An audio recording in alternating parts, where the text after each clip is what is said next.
Justin, this morning we heard from Commerce Secretary Howard Lutnick, and he talked about how these tariffs could benefit Americans. Listen. This is not a trade war. We are going to reset trade policy on April 2nd. You've got China's got huge tariffs on us, huge tariffs on everything with us. And Canada, you just talked about. Why do we produce cars in Canada? I know people worry about short term, but we are going to bring jobs. You are never going to see the amount of production come back to America that Donald Trump's going to bring back to America. So Trump predicts this will be nothing more than short-term pain for long-term gain. Is that how you see the impacts on the American economy and on Americans' bank accounts? I think what's coming out of the White House is, frankly, unmitigated nonsense, and there's not an economist alive who would defend what they're doing. But your viewers don't have to believe me. It turns out that there's a market where people bet on whether those sorts of effects are going to happen. I'm talking, of course, of the stock market. If Lutnick is right, and if Trump is right that these tariffs are going to lead to a boom in American business, then you should see the American stock market boom in response to a tariff announcement. What we saw was the stocks fell 2.5% yesterday, an additional 1.5% this morning. This is the stock market telling you, we think this is absolutely terrible for American business. And remember, it's businesses that are meant to benefit here. The stock market's not even taking account of the fact that high tariffs mean you and I are going to be paying a whole lot more at the grocery store as well. So there's a lot of losers all around. The Treasury Secretary claims that Trump's tariffs from his first term didn't affect the cost of consumer goods. But we're also hearing from the CEO of Target this morning, Brian Cornell, telling a different story. Listen.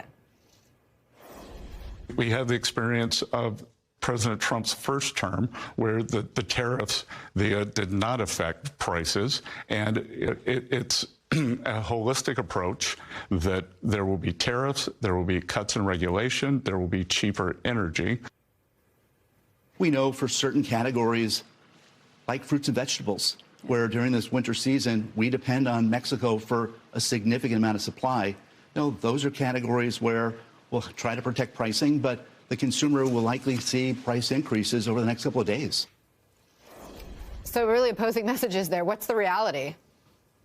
The reality is that you can't suspend the laws of economics. And the laws of economics say that when you raise costs on businesses, that is, if Home Depot has to pay more to import a washing machine that you might want to buy, it passes on those higher costs. Any argument to the contrary is just saying Home Depot or the washing machine manufacturers would be happy to trim their margins just because the White House says so. We know that's not how it works, and we actually have very clear evidence from the first set of Trump tariffs that these are passed through almost dollar for dollar into higher prices. And it's not just imported goods you've got to look out for, because American corporations, they charge us low prices not because they like us, but because competition forces them to. But if they have less competition from abroad, they're going to start to fatten up their profit margins and charge you and I higher prices as well. So there could be not just direct effects on higher prices, but ripple effects throughout the whole economy. Let's take a look at this new CBS News poll showing Americans are still not thrilled with the state of inflation even before these tariffs. A minority, 46%, approve of Trump's handling of inflation. Remember, President Trump had promised to immediately bring down prices starting on day one of his administration. How's he doing on that promise? He's doing terrible. Look, the original promise that he would bring down prices is a lie. No one ever expected that. What we hoped was that inflation would start to come down. Now, in fact, what's happened is people understood that tariffs were coming. A lot of people started buying their durable goods, or businesses were buying raw materials before the tariffs were in place. That extra demand has actually already led to higher prices, and they're going to lead to even higher prices once again. And so, yes, the cost of living is painful. An important fact that I think your viewers need to understand is normally with inflation, prices rise and then your wages rise to catch up.